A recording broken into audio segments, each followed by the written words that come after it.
시편 23편은 다들 너무 좋아하시고 또 암송하시는 분도 있고 또 이렇게 아주 유명한 시편입니다. 교회 안 다니는 분들도 잘 알고 있을 정도로 유명한 시편인데, 우리가 시편을 읽다 보면 어떤 시편은 이게 언제 어디서 어떤 상황에서 쓰여졌는지가 잘 기록이 되어 있는 시편이 있습니다. 다윗이 사울 왕에게 쫓길 때, 동굴에 숨어 있을 때, 또 아들 압살롬에게 쫓길 때, 이렇게 제목이 붙어 있는 시편들이 있는 반면에 오늘 이 시편은 너무 유명한 시편임에도 불구하고 다윗이 쓴 것 외에는 아무것도 언제 기록이 되었는지 또 어떤 상황에서 이 시편을 썼는지가 나와 있지 않다라는 것입니다. 그런데 대부분 학자들은 이 23편을 이렇게 천천히 읽어보니까 다윗이 어떤 조급하게 쫓기는 상황이 아니라 이제 어느 정도 좀 어려움이 다 지나고 또 인생을 좀 웬만큼 살고 왕이 되고 나서 좀 자리를 좀 잡고 나서 평안이 찾아왔을 때, 그때 이제 이 찬양을, 이 시를, 이 기도를 기록을 했다라고 보고 있다라는 것입니다. 그래서 사실은 오늘 1절에 여호와는 나의 목자시니 내게 부족함이 없으리로다라는 말은 지금 내가 부족함이 없고 지금 내 목자님이 되시고 또 앞으로도 내 목자가 되시고 부족함이 없을 것이다 라는 그런 의미도 담겨 있지만, 한편으로는 내가 이렇게 인생 살아오고 나서 보니까 뒤돌아보니까 내 인생을 뒤돌아보니까 하나님께서 내 목자가 되어주셨고 내 목자가 되셔서 내게 부족함이 없도록 나를 인도해 주셨다. 내가 돌아보니까, 내 인생을 돌아보니까 그렇더라라는 그러한 의미가 담겨 있다라는 것입니다. 아까도 말씀드렸지만 우리 고 최청정 사모님 이제 장례 예배를 다녀오고 또 생전에 몇 번 뵙고 또 유가족들에게 또 이야기도 들었지만 참 파란만장한 인생을 살아오셨다라는 그런 생각이 들었습니다. 1929년에 이북에서 태어나셨는데, 태어났을 때는 조선 사람도 아니고 또 일본 사람도 아니고 한국 사람도 아니고 도대체 어느 나라 사람인지 알 수 없을 정도로 태어나셔서 조선말도 배우시고 또 일본말도 배우시고 또 나중에는 전쟁을 피해서 미국에 오시면서 영어도 배우시고 평생 듣도 보도 못한 그런 인생길을, 생각하지도 않은 인생길을 걸어가게 되셨다라는 이야기를 들었다라는 것입니다. 그리고 식민지와 전쟁 때문에 나라와 가족도 떠나고 또 험난한 이민 생활을 하시면서 많은 이별도 경험하셨다라는 것입니다. 고향과 가족들과도 이별하고 부모 형제들과도 이별하고 또 사랑하는 남편분과 먼저 또 사별하게 되고 또 자녀를 먼저 가슴에 묻은 일도 있었고, 그리고 수많은 이별과 상처를 안고 살아오셨다라는 것입니다. 또 마지막 가실 때에는 태어나면서는 최창정이라는 이름으로 태어나셨지만 가실 때에는 조이시 팩이라는 이름으로 이름도 바뀌고 성도 바뀌어서 전혀 다른 사람으로 그렇게 떠나시게 되었다라는 것입니다. 그럼에도 자녀들 이야기를 들어보면 조금 더 흐트러지지 않으셨고 또 성도들에게도 흐트러지지 않는 본받을 만한 인도자가 또 멘토가 되어주셨음을 들을 수가 있었습니다. 그러나 평생 이 사모님이 살아오시면서 이렇게 살면 돼, 이렇게 식민지에 태어났으니까 이렇게 살면 돼, 또 전쟁을 피해서 어떻게 살아가면 돼, 또 이민 왔으니까 이렇게 살아가면 되라고 누가 평생 옆에 붙어서 이렇게 저렇게 인도해주고 가르쳐주신 분이 없다라는 것입니다. 잠깐 있었을지 모르지만 평생 그냥 본인이 한 걸음 한 걸음 내디디며 살아가실 수밖에 없었다라는 것입니다. 그러나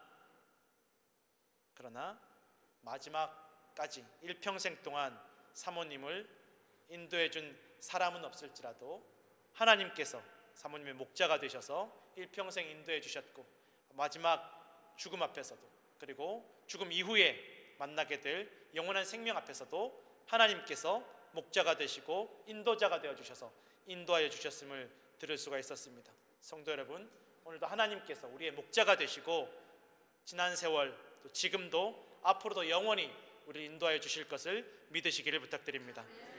사람이 살아가다 보면 결혼도 하고 자녀도 낳고 가족을 이루고 또 어떤 길로 가야 하나, 어떻게 살아야 하나, 내가 어떻게 살아갈 수 있을까, 어떻게 사업을 해야 될까, 좀 지혜롭게 누가 옆에서 이건 이렇게 하는 게 맞고 저건 저렇게 하는 게 맞고 이렇게 좀 잘 가르쳐주고 같이 위로도 해주고 격려도 해주고 인도도 해주면 참 좋겠다라는 생각들을 많이 한다라는 것입니다.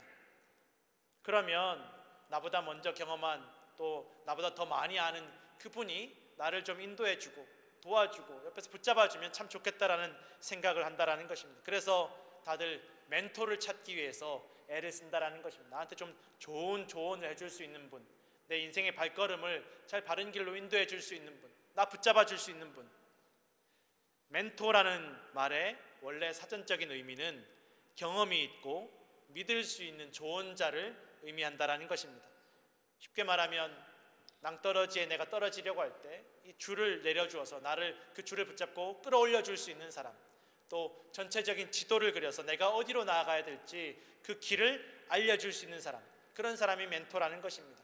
또 원래 이 멘토라는 말의 기원은 이 그리스 신화에서 이 오디세이라는 사람이 트로이 전쟁을 위해서 집을 떠나면서 이 어린 자녀를 자기의 친구 멘토라는 사람에게 맡겨서 길러달라고, 좀 가르쳐달라고, 내가 지금 전쟁터 나가니까 내 자녀 내가 가르치지 못하니까, 내가 기르지 못하니까 친구여 내 자녀 좀 잘 가르쳐주고 길러달라고 부탁을 했다라는 것입니다. 그리고 10년이 지나서 전쟁터에 나간 지 10년이 지나서 돌아와 보니까 아이가 너무 잘 자라는 거예요.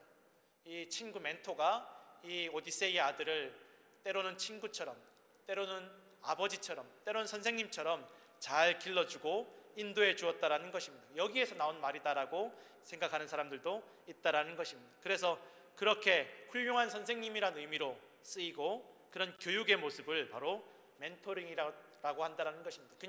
그냥 막 가르치는 게 아니라 친구가 되기도 하고 보호자가 되기도 하고 위로자가 되기도 하면서 그렇게 자녀를 길러주는 것이 바로 멘토링이라는 것입니다.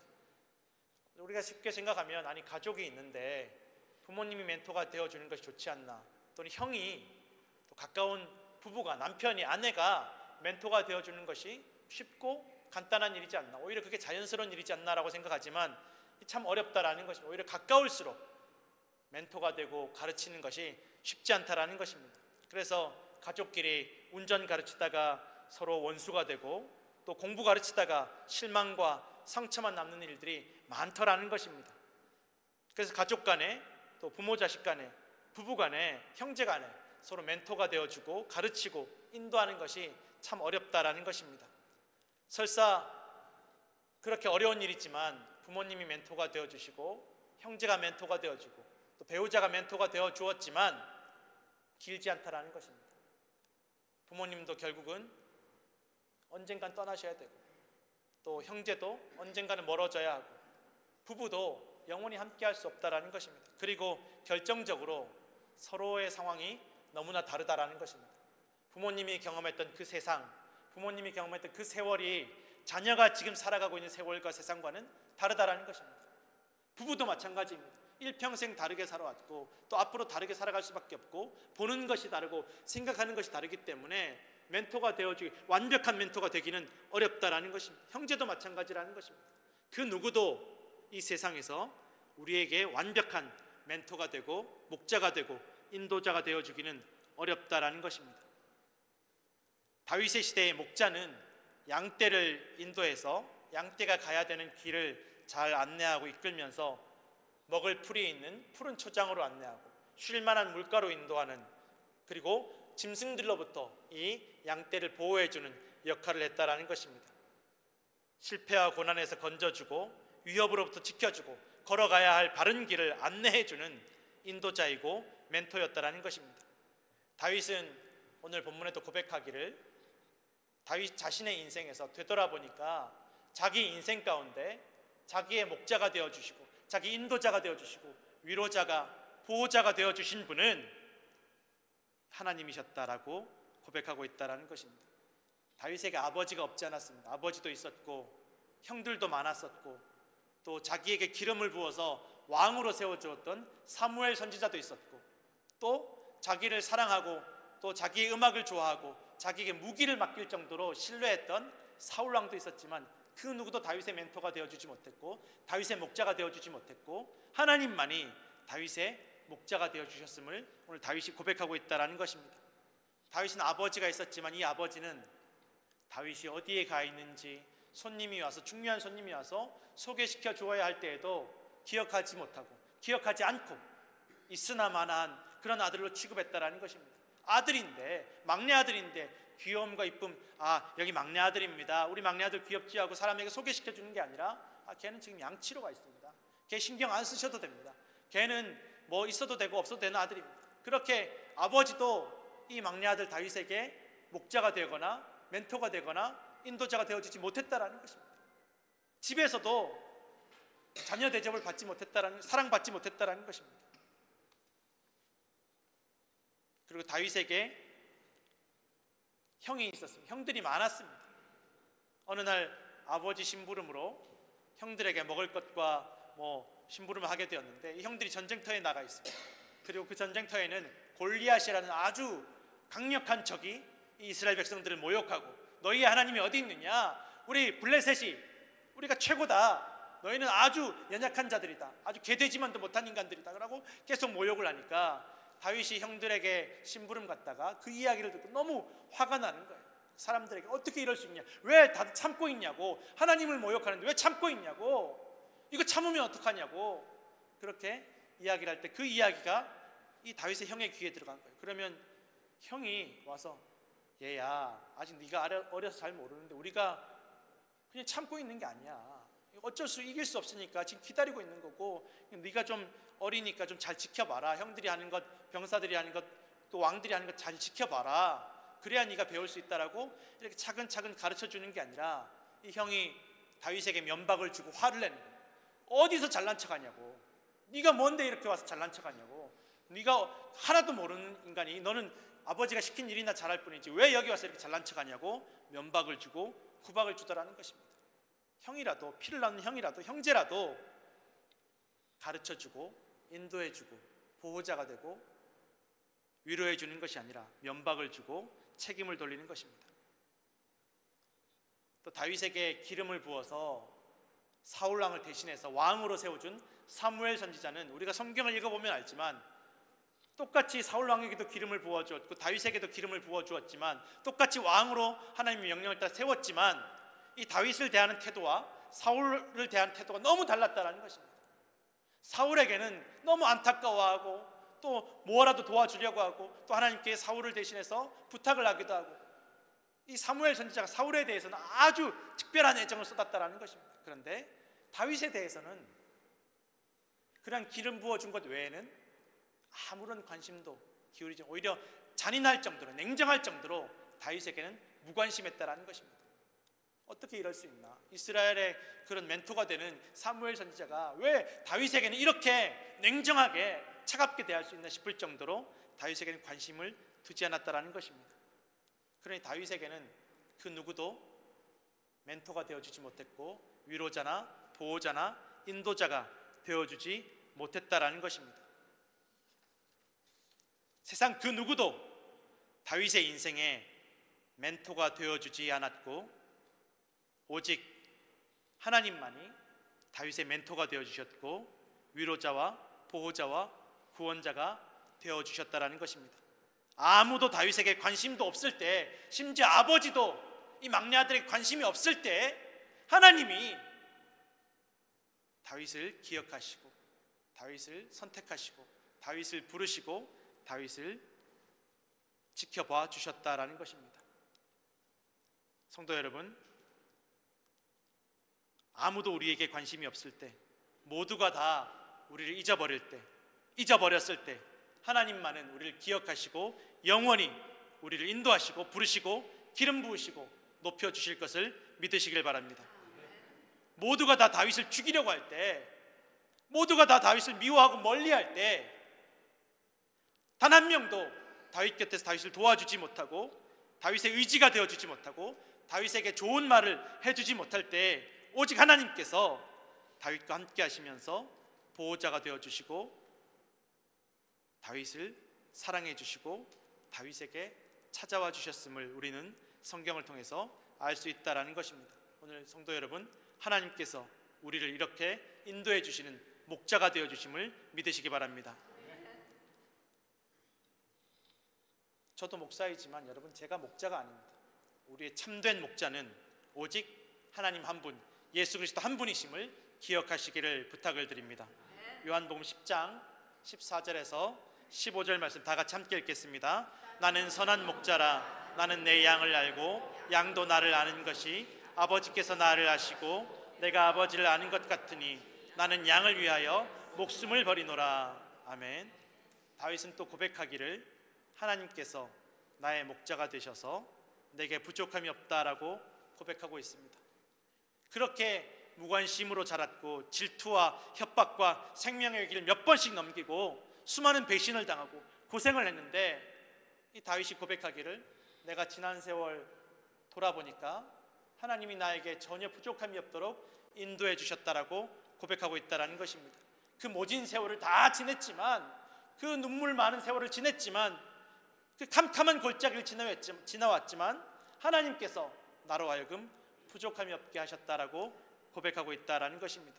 신명기 8장 3절에서 6절 말씀 함께 읽겠습니다. 너를 낮추시며 너를 줄이게 하시며 또 너도 알지 못하며 내 조상들도 알지 못하던 만나를 내게 먹이신 것은 사람이 떡으로만 사는 것이 아니요 여호와의 입에서 나오는 모든 말씀으로 사는 줄을 내가 알게 하려 하심이니라. 이 40년 동안에 내 의복이 헤어지지 아니하였고 내 발이 부르트지 아니하였느니라. 너는 사람이 그 아들을 징계함 같이 내 하나님 여호와께서 너를 징계하시는 줄 마음에 생각하고 내 하나님 여호와의 명령을 지켜 그의 길을 따라가며 그를 경외할지니라. 아멘. 고린도후서 12장 7절에서 10절 말씀도 지금 함께 읽겠습니다. 여러 계시를 받은 것이 지극히 크므로 너무 자만하지 않게 하시려고 내 육체에 가시 곧 사탄의 사자를 주셨으니 이는 나를 쳐서 너무 자만하지 않게 하려 하심이라. 이것이 내게서 떠나가게 하기 위하여 내가 3번 주께 간구하였더니 나에게 이르시기를 내 은혜가 내게 족하도다. 이는 내 능력이 약한 데서 온전하여짐이라 하신지라. 그러므로 도리어 크게 기뻐함으로 나의 여러 약한 것들에 대하여 자랑하리니 이는 그리스도의 능력이 내게 머물게 하려 함이라. 그러므로 내가 그리스도를 위하여 약한 것들과 능욕과 궁핍과 박해와 곤고를 기뻐하노니 이는 내가 약한 그때에 강함이라. 아멘. 우리가 살아가면서 내가 이렇게 열심히 신앙생활하는데, 내가 이렇게 열심히 하나님 말씀대로 살아가기 위해서 애쓰는데 왜 이렇게 힘들까? 왜 이렇게 해결되지 않을까? 이 문제가 해결되지 않고 왜 하나님 내 기도에 응답해 주시지 않을까? 라고 낙심하고 속상해할 때가 있을 수 있다는 것입니다.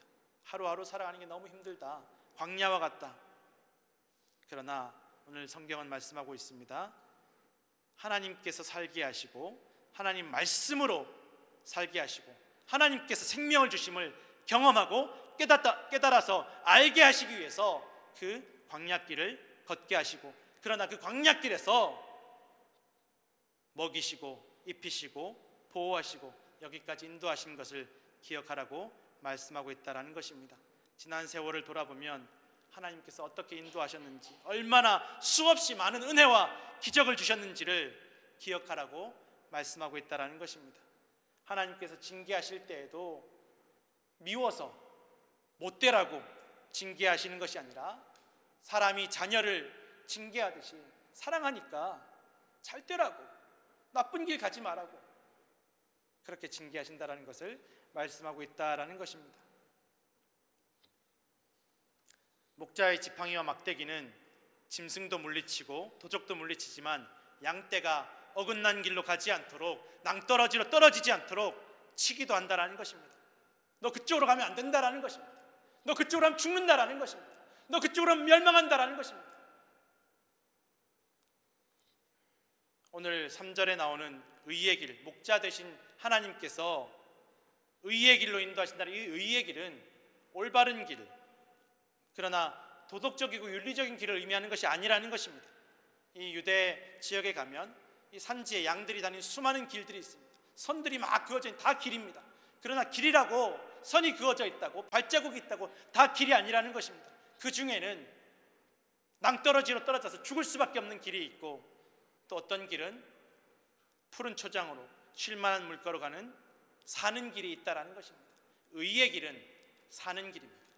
죽는 길이 아니라 사는 길. 여러분, 신앙생활은 내가 더 즐기고 더 해피하고 더 즐거운 길이 아니라 사는 길입니다. 멸망하지 않는 길, 사망에서 건져지는 길이 신앙생활임을 믿으시기를 부탁드립니다.